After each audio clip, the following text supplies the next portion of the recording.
What do you do when you don't want a full-size keyboard taking a huge chunk of your desk space, but can't live without a numpad? Well, I'd say there are basically two immediate solutions. First, you can get a separate numpad that you can bring in and out of your desk when you need it, such as my Skylong GK21S with Bluetooth, for example. But these types of premium custom or semi-custom mechanical keypads, while very convenient, can cost as much or more than a full-blown mechanical keyboard. Hence, the second solution could end up being the more sensible and simple one, the 1800 layout, or 96% as it is also known these days. Today we'll take a look on two very different budget hot swap mechanical keyboards in this particular layout. The more business-oriented and wireless $80 RK96 from Kludge and the $87 gaming-focused K98 from Womier. As usual, we'll review them out of the box and show you what cost-conscious mods you could do to each one of these boards to fix some of their shortcomings. So, kick back and relax on this chill-out voyage into the value-oriented 96% layout world.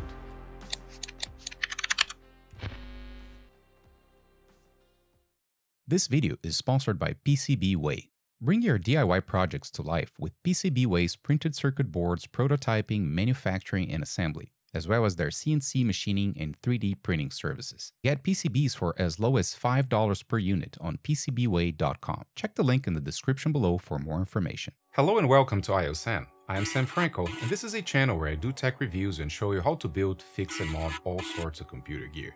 Today we are reviewing and comparing two very different approaches to the 96% layout from two relatively well-known players in the budget mechanical keyboards world, the Kludge RK96 and the Womier K98. After using 100% retail versions of both of these keyboards for about 3 weeks now, I have all the goods on these sub $100 boards, and I think I can help you decide if one of these could be what you're looking for in this growing 96% layout market.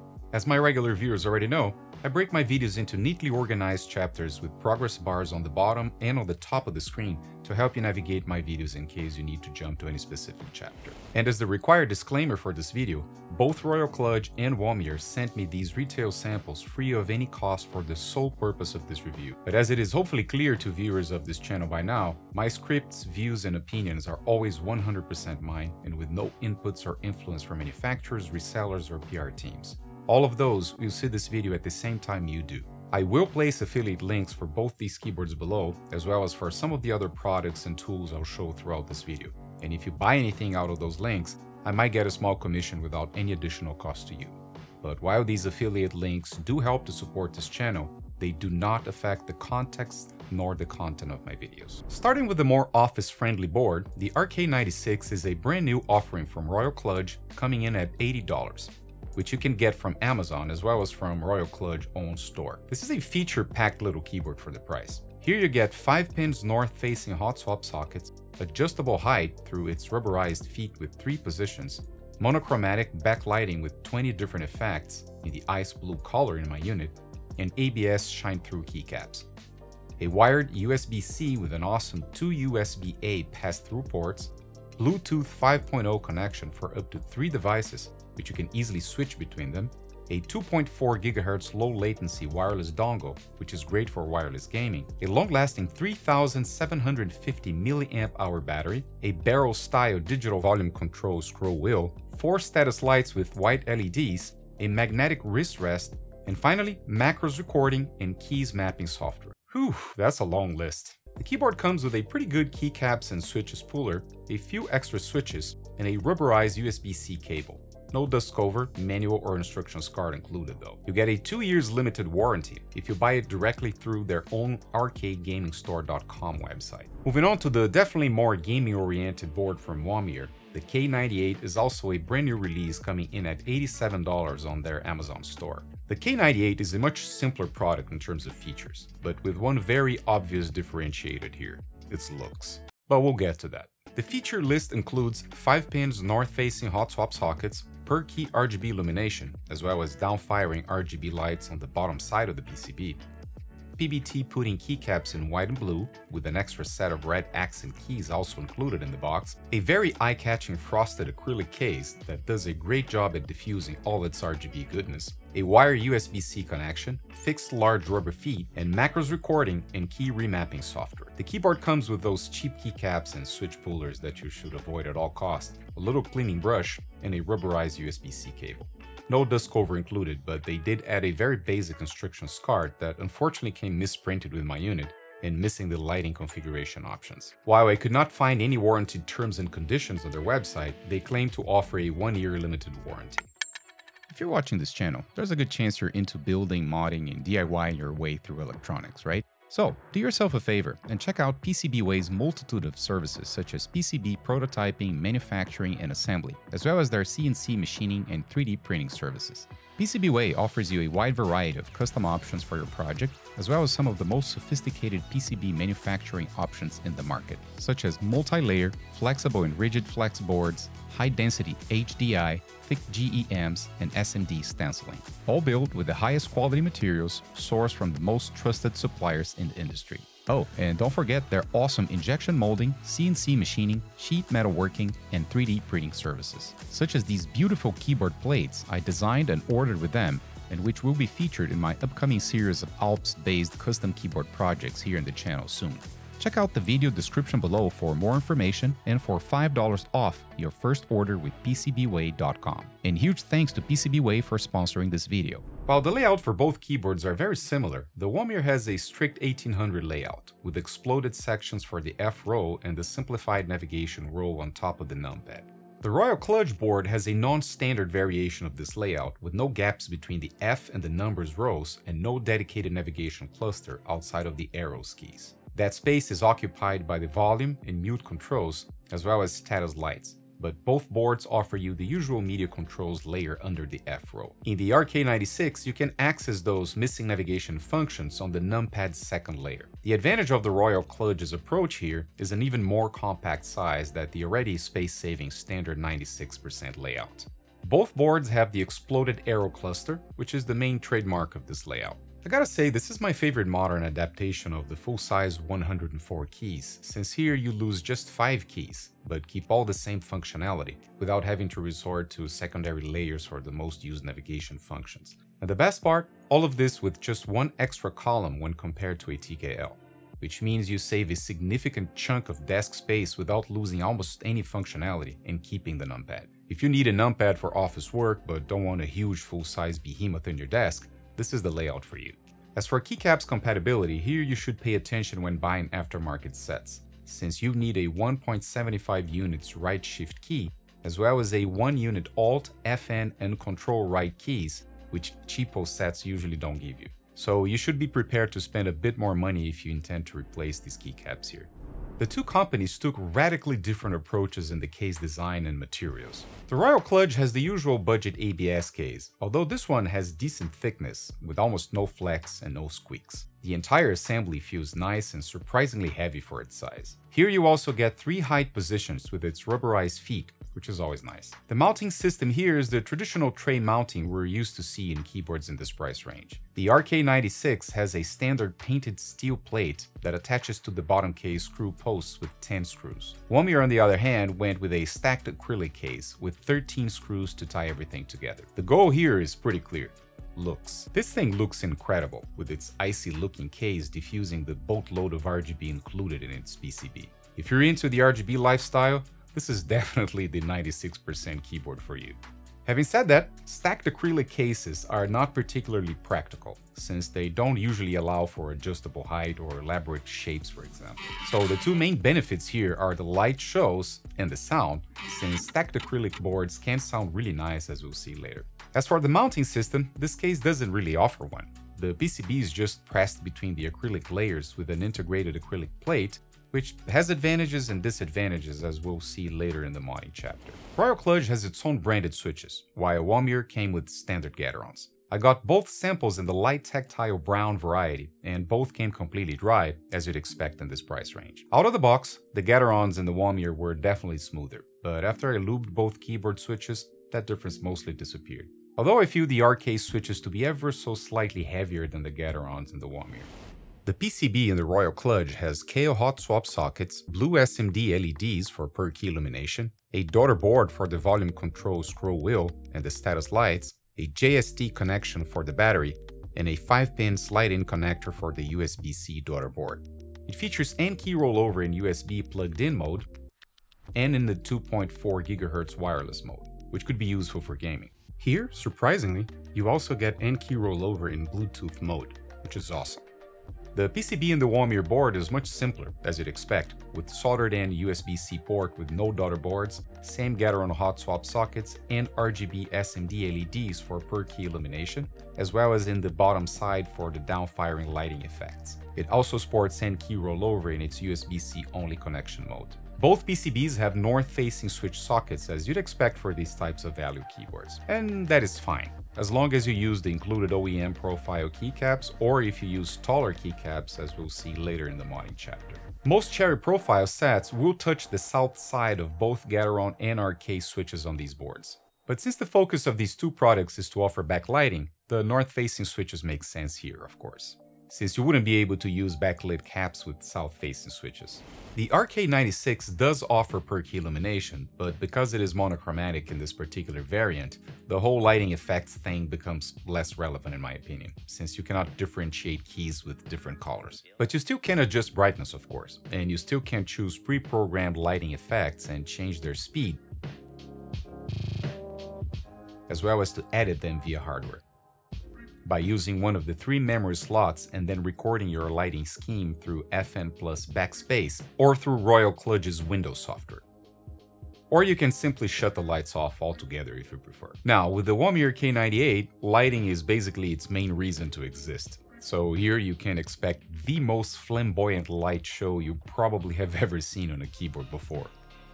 You have a few hardwired lighting effects you can change by holding the FN key plus page up and page down, as well as change its speed through FN and the plus and minus keys, or the brightness and direction of the animations through the FN and the arrows keys. You can also create your own per-key scheme using Womier's Windows software, as we'll see in a bit. While the Royal Kludge lighting is aimed at being functional, well-behaved, and office-friendly, the Womier approach, on the other hand, is to splash as much unicorn vomit as possible into your room. And that is perfectly fine. This keyboard is certainly equipped to be the centerpiece of an RGB-infused setup, if that's what you're aiming for. The software solutions for both of these boards are in the OK category, meaning they work, but none of them are masterpieces of software user interface design. The Royal Kludge software is the better of the two here. The installation went well, with no hiccups, and it detected the keyboard in wired USB-C mode, but not in any of the 2 wireless modes, which is to be expected, so no points taken here. This software allows you to remap keys, record macros, change lighting animation schemes, or to create your own, although your options will be a bit limited here in this monochromatic version of the board. But if you happen to get the RGB version of the RK96, which I'm sure Royal Kludge will release soon, then you obviously would have a lot more options to customize the look of your board through this software. The situation with the Womier K98 was a bit trickier in the sense that my Windows Defender would not allow the lighting configuration element of the software to be properly installed, claiming it was infected with some random malware. But after running the executable against all major antivirus software in the market through virustotal.com, it became clear that this was a false positive, since just a few AV software with aggressive heuristics algorithms were flagging this driver. My trustworthy ESET NOD32 antivirus software gave me the green light with no problems. The main issue here is that this particular driver is not properly signed by Womier according to Microsoft standards, and this, plus the fact that the software requires permission to rewrite hardware firmware in the keyboard, results in a false positive in some overzealous AV suits out there, including Microsoft's own Windows Defender. At any rate, if you don't want to take any chances with poorly written software, or if you just don't like having every peripheral in your computer running its own software in the background, you can always install drivers like these in a virtual machine environment, like I did here using VMware Player. Just make sure you add an exception for the software on Windows Defender, and then reprogram the keyboard to your liking before going back to your main host OS, since the keyboard will hold on to the changes you make through the software even after you close it. This is a clever way to keep software bloat out of your main daily driver OS anyway, as well as to contain any misbehaving apps from wreaking havoc in your main production environment. As you'd expect for this price range, you don't get macOS support with this keyboard. If you run macOS, you have to go to a higher price tier to get mechanical keyboards that offer hardware and software compatibility with macOS, such as the RK94S from Maker I reviewed recently, but which costs significantly more than these offers from Royal Kludge and Womier. At least in both cases here, if you don't care about macros, key remapping, and backlighting customizations, you can run both of these boards just fine without installing any software, since both of them give you some hardwired pre-programmed lighting schemes to choose from without the need of any software driver, which is nice. The keycaps included with the RK96 were its main weakness in my opinion. They're double-shot thin ABS with backlit legends in the OEM profile with very sharp and well-aligned legends. But while the shine-through legends do work to allow you to type in low-light environments, they don't do as good of a job in a well-lit room, since the icy blue backlighting offers poor contrast with the white caps. And as is usually the case, thin ABS caps don't sound the best, and will start to shine rather quickly. So this keyboard would be a good candidate for some thick PBT aftermarket caps, as we'll see in the modding chapter. But on the positive side, these caps are double shot, so at least you know they'll last much longer than laser-etched ones usually do. On the Womier K98 side, you get nicer double-shot thin PBT pudding keycaps in white for the alphas and the numpad, and in blue for the mods, with some extra red accent keys included in the box. These centered legends are sharp and well aligned, but they unfortunately have those tiny opaque plastic bridges and letters with closed elements, such as the R I'm showing here, which gives the dreaded stencil look to some of the letters and numbers. But other than that, these caps obviously do a superb job in letting the RGB lights through from many angles. And because they're double-shot PBT, you know they'll last long without the nasty shiny look. The RK96 comes with both plate and case foam. The plate foam is 5mm EVA closed cell, and the bottom case is 3mm regular open cell foam. Together they do an amazing job of lowering the sound profile of this keyboard. I was very impressed with how good this budget keyboard sounded out of the box. The Womier K98 didn't come with any type of sound damping material, so it is definitely on the clacky side. But because it is stacked acrylic, it is loud, but it has this material's intrinsic advantage of sounding good without any acoustic foam. So the lack of case or plate foam here is less of a concern in my opinion, as long as you prefer a clackier board and as long as you fix its loud stabilizers, as we'll see later of course. And speaking of stabilizers, the RK96 takes the cake as not only the best tuned stabs out of these two boards, but also as the best tuned stabs from any budget keyboard I have ever tested before. Ever.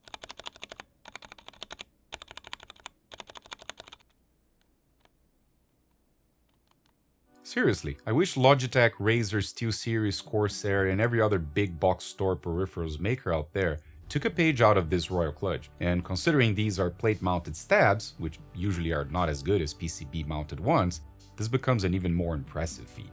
This is the first time I can say there is a value-oriented keyboard out there you can use out of the box without worrying about clipping, band-aiding, and lubing stabs for better sound. Unfortunately for the Womier K98 though, the story was very different.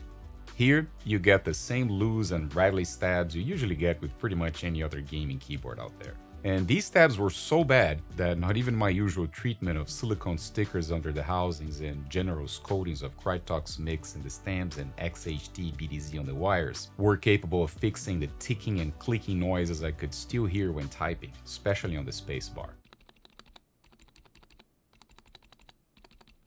So, as you'll see in the modding chapter later, replacing these stabs is a must if you want the K98 to sound its best. Out of these two, just the RK96 offers any wireless connectivity. It has a Bluetooth 5.0 controller that can connect simultaneously to up to 3 devices, which you can then easily switch by holding the FN plus keys Q, W, and E. So this can be super useful in situations where you have a desktop, a laptop, and a mobile device, for example, all connected at the same time, and need to quickly switch between them through these keyboard shortcuts. And if your computer doesn't have Bluetooth, or if you want to avoid Bluetooth's bad latency issues, the RK96 comes with a conveniently located 2.4 GHz dongle that is 100% plug and play. This means you could even use this keyboard in wireless mode for gaming if you want, since 2.4 GHz connections have much better latency than Bluetooth ones. You have 2 switches on the bottom where you can toggle between wireless and wired mode, as well as between 2.4 GHz and Bluetooth connections.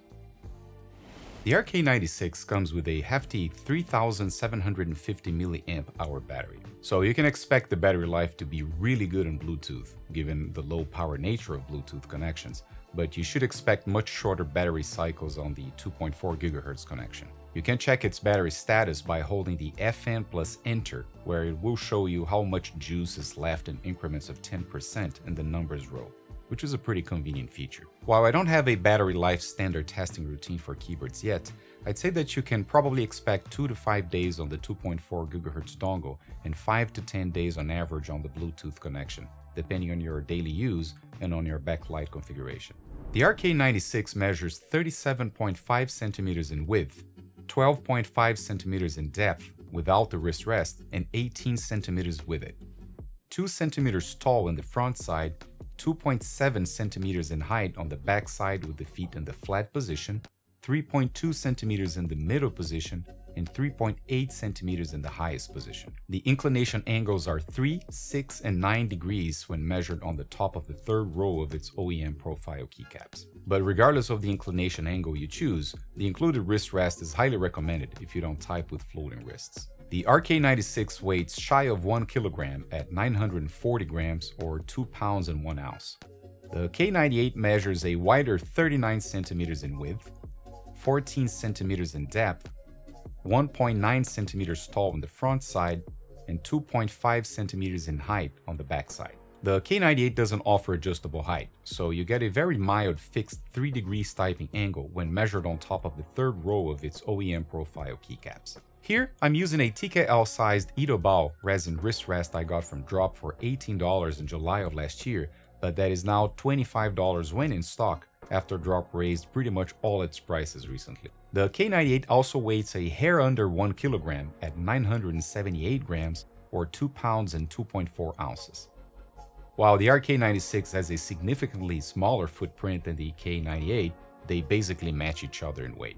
As for looks, I'll add the obligatory disclaimer here that this is the most subjective part of any keyboard review, of course. And while these two keyboards could not look any more different, I still like them both equally, but for completely different reasons as you'd expect. I really like the business looks of the RK96, especially after I changed the stock keycaps for this aftermarket thick PBT black and white set with hiragana characters in the XDA profile I got from Banggood for $45. This board will look simply perfect in any office or home office environment or in any minimalistic setup in this white color, with its cool blue underglow and its uncluttered wireless setup. The super thin bezels that are tall enough to hide the switches in almost any angle just add even more practicality to this already super pragmatic design. While there is some small Royal Kludge branding on the front right side, in practice you'll never see it with the wrist rest on, which is how I use this board anyway.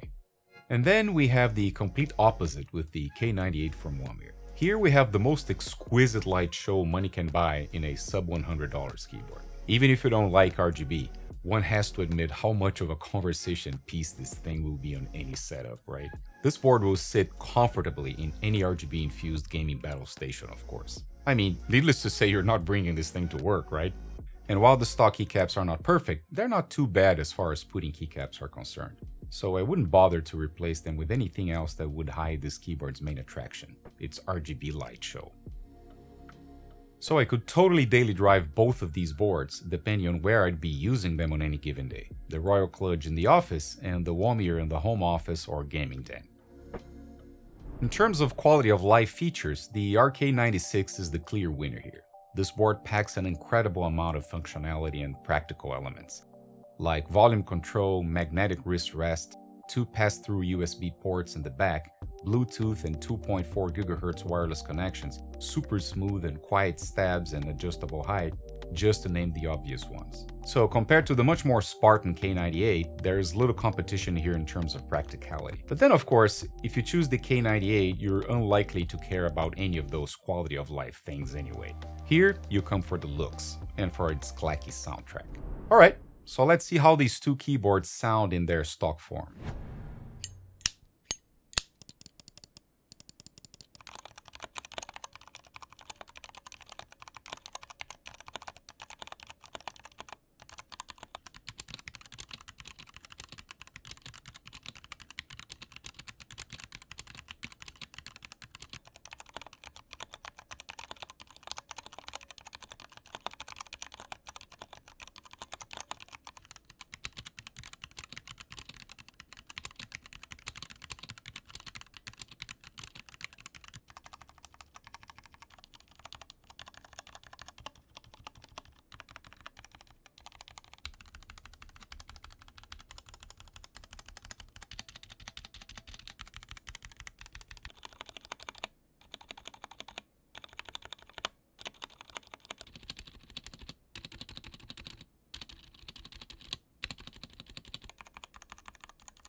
Okay, so we have two very different situations here. The Royal Kludge RK96 sounds clean with basically no rattle, but the thin ABS keycaps just make the sound feel plasticky and cheap.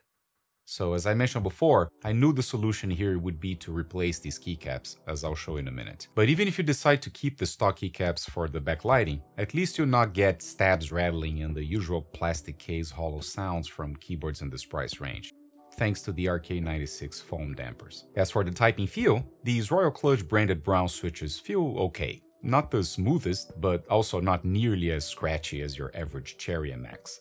But this is definitely something you can improve on by lubing them, as we'll do later. As for the tactility of brown switches, we all know the drill by now. If you're a heavy typist, you're probably not even going to notice the tiny tactile bumps of brown switches. And this applies to both keyboards here, so if you want super tactiles, you have to replace these browns with some Duroc T1s, Gazoo Bobas, or any Holy Panda variants out there. Now, moving on to the Womier K98, here the stabs rattle simply drown out the otherwise nice clacky sound of the Gaterons on the acrylic case.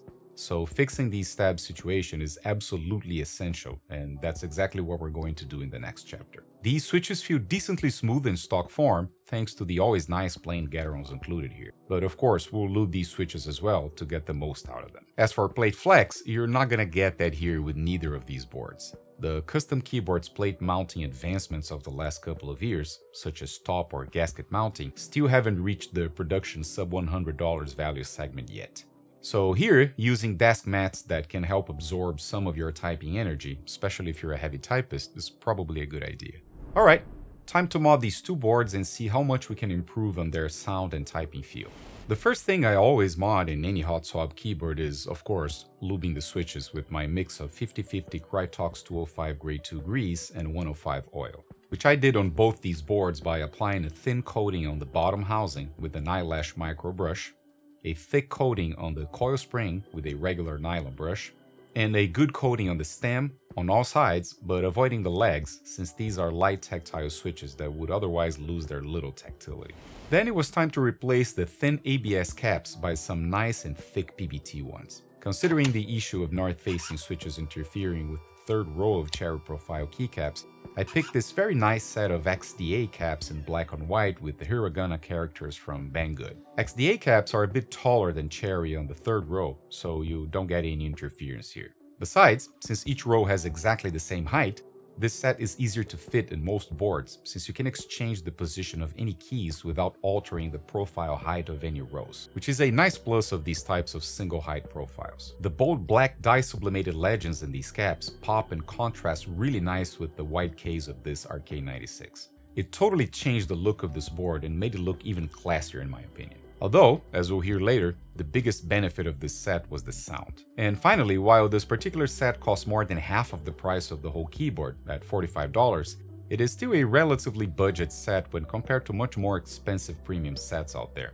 that usually start at around $90. With the Womier K98, I identified basically two issues that I felt important to address. The first was to isolate the PCB from the bottom acrylic layer of the case. In its stock form, the PCB is just resting on top of the bottom case, which I didn't feel too good about it, since this means the PCB can wiggle and jiggle a bit when typing. So the solution here was to apply some small pieces of silicone tape to give enough grip to hold the small 6x2mm O-rings I placed between the bottom of the PCB and the acrylic layer on the bottom of the case. I feel this is enough to ensure the PCB doesn't touch the acrylic, thus eliminating any potential rattle and vibration when typing. I didn't bother to add a full layer of silicone under the PCB simply because this would dim the downfiring RGB lights to a certain extent.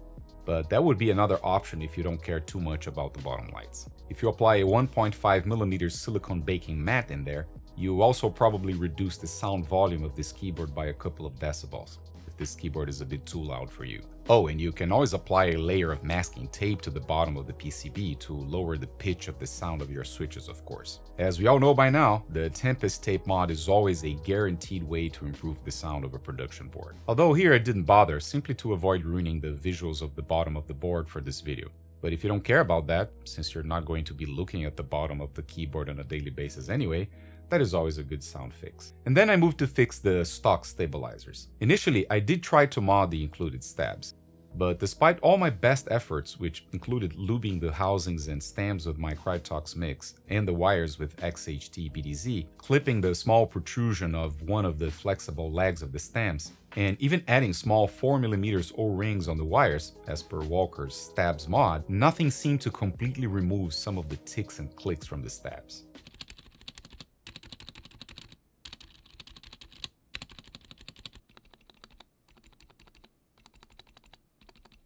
It definitely got better, but not perfect. So I decided to completely replace the stock stabs with what is now my favorite plate-mounted aftermarket stabilizer set. The NK plate-mounted stabilizers from Novelkeys. If you're in need of a surefire way to clean the sound of your keyboard with plate-mounted stabs, this is it, my friends. This thing is amazing. So I lubed the housings and stems with the same Krytox mix I use for lubing switches, and then lubed the wires with the extra thick Krytox XHT BDZ. I also applied the silicone stickers under the housings for good measure, as well as pieces of medical tape on the edges of the cutouts to ensure the stabs housings would fit tight with no wiggle room. And now, take a listen to the sound test of both the RK96 and the K98 with the aforementioned mods.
Huh? What about that? Now we have a RK96 with a much deeper and creamy sound with the thick DBT set. The lube switches are now buttery smooth and help to drastically reduce the spring ping noises from the board. Lubing also improved the overall typing experience by a wide margin. And how about the nice and clacky but perfectly clean sound of the modded K98?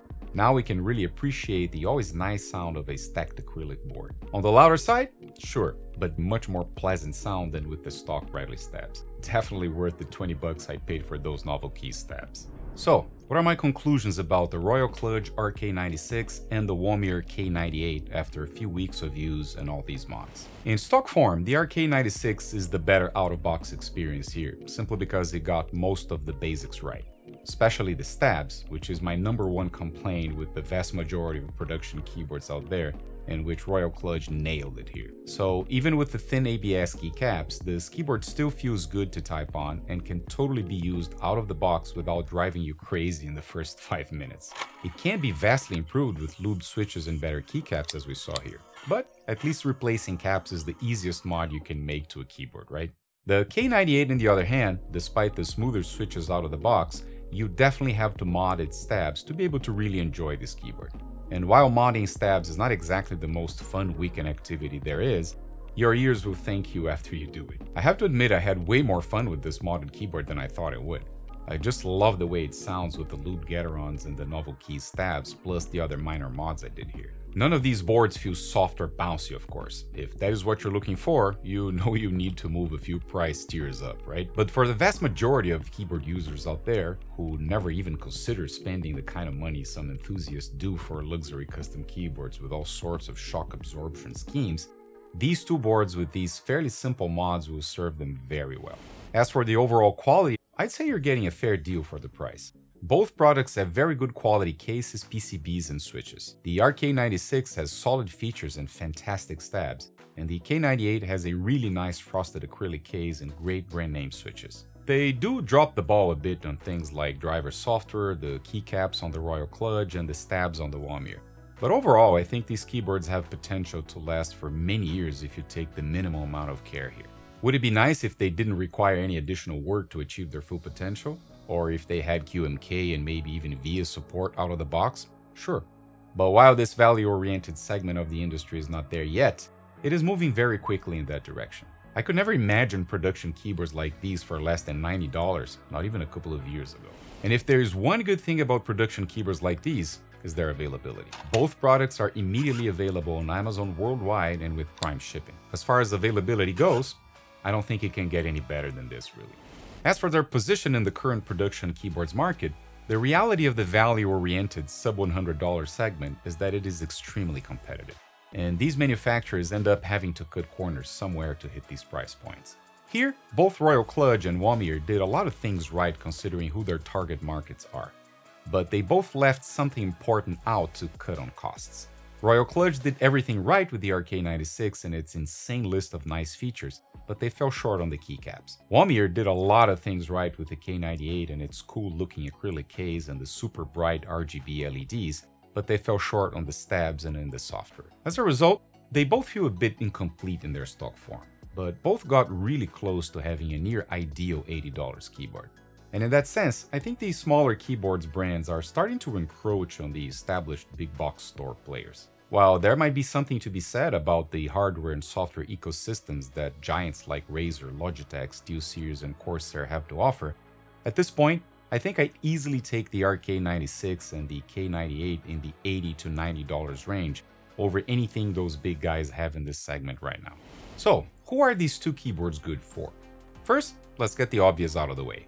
These are boards for people who are just not ready to give up their beloved numpads just yet, but want to play with some of the goodies of the custom keyboards world, such as aftermarket switches and keycaps. Having said that, the offerings from Royal Kludge and Womier are targeting very different users. In my opinion, the RK96 is the perfect workhorse keyboard for the office or for the home office, for anyone who is on a budget but still cares about what they type on every day and don't want a loud and rattly board. It looks great, it types great, and it can even sound great if you upgrade its keycaps. The hot swap sockets, good ergonomics, and flexible wireless connectivity are just a few more cherries on the top to make this one of the best value propositions in this segment for $80. This would be a great pick for normies out there who just don't want to get their hands dirty with industrial-grade switch lubricants and keyboards modding tools.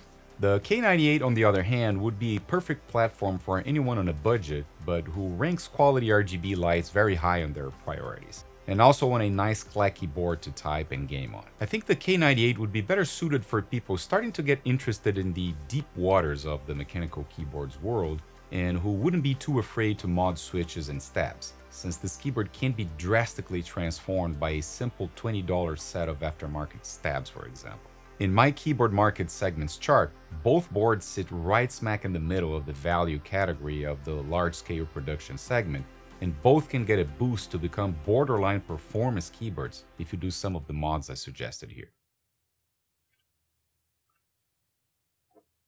Whoa, you're still here? So you, yes, you, right there, would be the perfect candidate to drop a like and hit the subscribe button, because I know you'll like what's still to come to this channel. Seriously.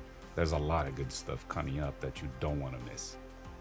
As usual, there are links for everything you saw here in the description below. And if you have any questions about anything you saw in this video, you can leave them in the comments below and you know that I'll be happy to answer them. If you haven't seen my previous review of another wireless, full aluminum 75% keyboard that is also readily available and always in stock, check it out right here. Or click here to see my GMMK Pro modding guide with aftermarket polycarbonate and FR4 plates, tape, and PE foam mods. Thank you again, and see you all soon.